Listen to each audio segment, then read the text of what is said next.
काल दिनांक 24/8/2024 रोजी वरपगाव केश शिवार या ठिकाणी पारधी वस्तीवरती एक काळविटाची शिकार करण्यात आलेली असल्याबाबतची माहिती आम्हाला गुप्त बातमीदाराच्या मार्फतीने मिळाली। त्या ठिकाणी आमची व LCBची टीम त्या ठिकाणी गेली असता त्या ठिकाणी एक काळवीट जातीचं हरण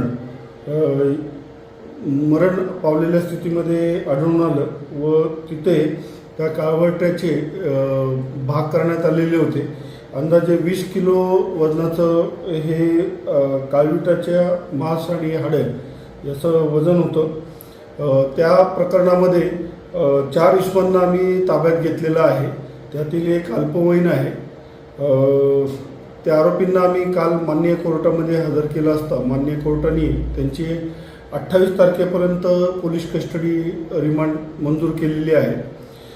सदर काळविटाचे नमुना आम्ही प्रयोगशाळेमध्ये तपासणी करता शवविच्छेदन झाल्यानंतर पाठवलेला आहे। तसेच या प्रकरणाचा तपास पोलीस हवालदार बांगर हे करत आहे। मी आपल्या माध्यमातून लोकांना आवाहन करतो की वन्यजीव हे आपल्या निसर्गाने दिलेली आपल्याला एक देण आहे, तर तिचा कुणी अशा प्रकारे ऱ्हास होईल असे वर्तन करू नये आणि जर अशा प्रकारचं काही वर्तन आढळल्यास आम्हाला पोलीस स्टेशनशी किंवा बीड नियंत्रण कक्षाशी तात्काळ संपर्क साधावा।